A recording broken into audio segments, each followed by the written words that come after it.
ang grid system. No? PRC Board of Architecture member, no? Isa siya sa PRC Board of Architecture. Nung kasama yung mga Adamsonian, he studied in Australia. Yung degree niya was in Australia. So, this is actually what he taught us. Dito una natuto kay Miro Fuente. Purmol project siya sa Davao, Gaizano, Purmol. That's why we need to perfect yung modular coordination. For bay, this is the measurement. Depending also on your site, yung size ng site, size ng site and yung building require 8 module. Kasi the site is measured 75 meters. 75.6 meters ang length ng site. So we had to decide na 10.8 ang module of the mall. Modular grid. Okay?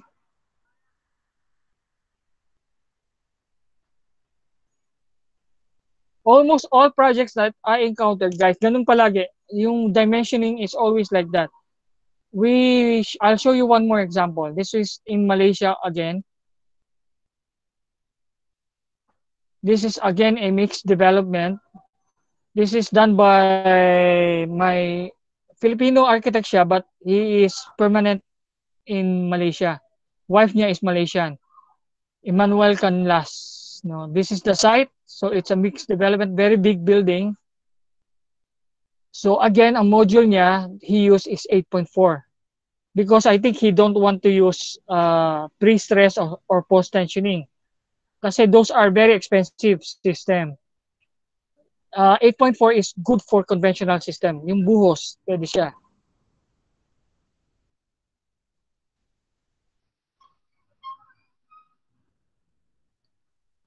Okay, can you follow, guys? Okay na po. This is a very, very good example also. I'll try to upload this one for your reference material. Again, the grid system for 8.4 is also workable sa parking area mo. Basement. Usually, parking is provided at the basement. So, doon ka mag-start ng module system mo, modular coordination. You always start at the basement for the parking facility. Sir, question? Sir. The source above is easy na. Sir. Sir po. Sir, nag-erase ako ng hand kanina, hindi mo ko Sige po, pinapansin. I would just like to know if... yes po, sir. Sir Daigo. What particular... Hindi po nakikita. Hindi po kasi... Ha? Wait lang. Narinig ba ako? Po? Narinig ba ako? No. This one, yes. Very clear po. I heard you po. Okay. Sir, this one is not a plate. This will be part of the exam. Yeah, but I'm asking if what particular plate they are doing in the laboratory. Right. Huh? For prelims po, for prelims, ang plate I provided them is foundation layout, second floor framing plan, second floor, third floor, and fourth floor framing plan, then location, and then yung roof framing plan po for prelims. Ganun po naging place po. So, puro location po ng mga positioning of columns, beam. 3 plates po sa prelims. Foundation plan, second floor, third floor, and fourth floor framing plan, and then yung roof framing plan po. For prelims po yon. But for midterm, nag-combine po yung utilities and mechanical. Yung building BU2, mechanical and kinumbine ko po. So I had to ask them to draw yung fire staircase details and yung elevator details po. Midterm plate po nila yon. Okay, so since they have already finished doing the structural components, so more or less, they have already done the grid drawings based on the yes po, I gave them a guide drawings at architectural layout for BU and BT. same layout. They will just need to improve yung structural drawings po. I gave them the structural, the architectural, yung plans, elevation, sections. Oh, okay. So They just need to provide. you provided the architectural plans, then they did the structural drawings, something like that. Structural po. So they Opo, para did not design the building anymore. They just designed the structural hindi po. component. Structural. More on BT po. And combine po yung same time, combined with BU, it's same project. For to save cost on manual drafting, I concentrated on their understanding po, yung proper positioning of structural members. Yun po ang pinaka-vital sa akin. Yung drafting, yung is second priority ko po yun. They can provide sketches, they can provide detailed or CAD drawings. Any medium po they can use.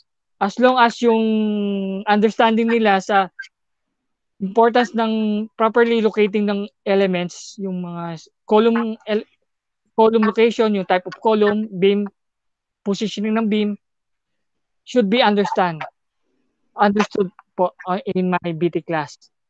And Okay, yung po maganda doon is video, ganun din sa video. So what are the remaining topics to be discussed in the last 4 weeks of these finals for For your BT, finals po, no more drawings. I will ask them to do finishes. this lecture in this lecture module? What are the remaining topics Yes, to be discussed? Ito. For the laboratory po, I will give them schedule of finishes, table of finishes po, interior and exterior. And then yung last, how about in your final lecture plate class? How about here in the lecture class? What are the remaining ito po, topics? Aside yun from nga po, yung schedule of finishes, and yung remaining topic is, yung final plate nila is about specifications. Building specifications po. Oh, okay. Puro Word documents na po yun. Word documents, Word, puro type, report na lang. No more drawings, just table. Yung 2 places lang po. For class standing, I need schedule of finishes, interiors, exterior.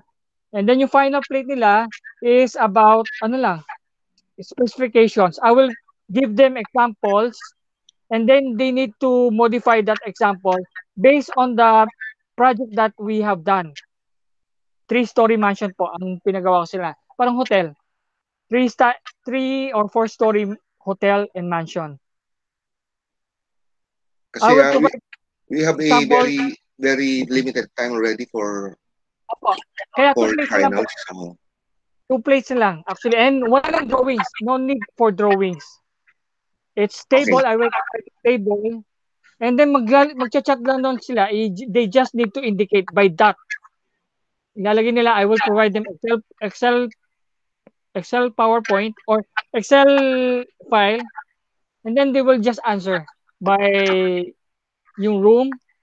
Okay. Based on the room. Dale. Yes. Okay na tayo dyan. I will have to leave the class kasi you-observe ko rin si Architect Yap ng 4 o'clock sa BT rin. Okay po. Okay, thank you. Thank you. Thank you po. Bye-bye. Nandiyan pa po. Nandiyan pa si Mga Spiras, tulog. Joke. Hindi ko alam. Hindi ko ako kaya. Nandiyan ka ba? Hindi po ako. Lipat na ako sa kabila kay Michael, ha? Bye-bye. Hindi ako rin naman kasi nagtrabaho ko sa structural. Kasi May question po kayo, ma'am? nag-overlap sila. Nagtrabaho ko kay Architect Gaon, structural engineers. Mga ganyan ginagawa. Dati. Kaya lang dati, may mga post-tension, gano'n. Pero ngayon, di ba? Biro mo yung mga biga nga namin, isa-isa namin pinaplot yun. Pati bakal, bakalan, di ba? Dati, 1980s. Pero ngayon, hindi na, di ba? Puro schedule na lang. Okay po. Ma'am, may tanong kayo, ma'am? Or... Wala naman. Hindi ko kasi kabisado yung, bakit may specs? Kasali ba yun sa it's part of the syllabus. I read it on the syllabus. Saka wala nang maisip na paggawa in limited time na po eh. Hindi, alam ko kasi may isa pang subject na hiwalay. Ang covered nito, ang title nito is wood, concrete and steel, di ba? High rise. Medium. Concrete and steel, yes po. Yung wood, hindi ako nag-discuss ng wood kasi ma'am, Kasi BT1 yan eh. BT3 okay po. di ba? BT3, yan eh, di ba? Progressive. BT1 is wood, BT2 is concrete and steel, pero lang yata, hanggang low rise, tapos BT3 is high rise. Hanggang BT5 po ba? Hanggang BT5 ano sa yung last? Naman yun eh, specs at saka special. Advanced in BT4 yata specs. Tapos BT5 yung advanced construction methods. Apo. Ang dami no, actually kulang pa yun eh kung tutusin. Mahirap talaga ituro ang BT ma'am. Sobrang hirap. Experience talaga ito eh. Mahirap, detailing, at saka, ewan ko, bakit natin tinuturo yan? Kailangan ma'am, kawawa yung mga graduates eh. Talagang kinakawawa ng mga engineers. Pero yung position, hindi ganun kasolid eh. So, parang malaman ta rin. Structural. Mabubuli, ma'am. Nabubuli, lalo na yung... Nagtrabaho nga ako sa structural engineers, pinagtrabahuhan ko. Inumura nga yung arkitekto. Sabi ko nga sa mga estudyante ko, ayun nga, sabi ko, kasi alam mo, pag sa structural engineering, minumura nila yung arkitekto. Pag bibigay yung architectural design na parang, yun, mali-mali ang grade, diba? O kaya sobrang, parang imposible ang base spacing, nag-galit yung mga structural engineer, diba? Kasi walang idea mo sa yung mga architect. Pero tayo, master, talaga, we are the master builder. So tayo talaga, yung positioning ng structural elements, pero dapat naintindihan nila natin, di ba? Kaya hindi tayo pwede nanghuhula lang. Tama ka naman. Kaya meron tayo yan. Di ba? Although hindi naman tayo pumipirma, dapat naintindihan din natin yung side ng structural. Di ba? Kasi hindi pwedeng, yun nga, pasa natin yung architectural tapos ang layo sa katotohanan, di ba? Dapat naintindihan din natin yung limit na. Anyway, sige po. Hindi ko pala di-discuss yung plate. Na-surprise ako kay isip. I will ask yung class yung... So, lab na kayo. Ang susunod yan is laboratory na. Laboratory na kayo ng 4 to 8 kayo. Opo. Pero tomorrow, I will discuss yung plate, but I will get yung consensus na class. Okay, sige. No, kasi let lang naman ang i-evaluate ko eh. Let lang ako. Okay, thank you. Okay. Class, again, tomorrow I will discuss yung page nyo. 2 pages na lang. And wala nang drawing. I need your feedback, guys. Madali lang to. Again, natatakot kasi kayo. Unang takot kagad eh. No? Guys, can you hear me? Class?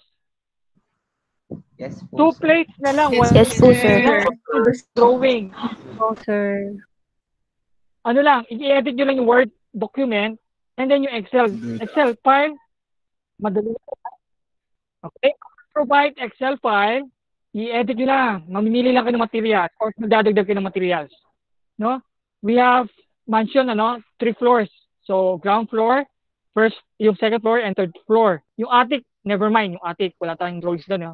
So, you have to design yung specify yung floor, finish niya, wall finish niya, ceiling finish niya. On the table, schedule finishes yun ang tawag doon. Then yung final plate nyo is puro Word document. I will also supply you example Word document. I-edit nyo lang to fit yung project na kailangan natin. No, guys? Hindi ko kayo papahirapan. Wala nang drawing. Graduate na kayo sa drawing. For BT yan, This is for BT. BU, siguro isang plate lang din. Isang plate lang siguro. Pero, napakadali. Guys, naawa din ako sa inyo. Hindi naman ko gusto pahirapan. 1 plate na lang siguro sa BU. I will try to, yung pinakamadaling drawing. For firefighting yun. Kailangan for firefighting na ang plate. Next. Any comments? Guys, I will discuss tomorrow na lang. Yung about the plate, So any more questions about modular coordination? Yung magagaling sa iyo, si Jaco Arevalo. Jaco, do you have any questions? Yung magagaling dito sa plate, sino ba to si ano? Na-gets mo naman ang importance ano ng grid, ano? Guys, yung mga sample drawings ko, itatago nyo lang, itatabi nyo lang, ha? Guide nyo yan. In your practice, in your thesis, no? In your projects, future projects, you can use my sample drawings. Ha? Shortcut na yan para hindi na kayo mabuli ng engineers, no? Mahirap na bubuli ng engineers. Hindi tayo papatalo sa engineers, ha?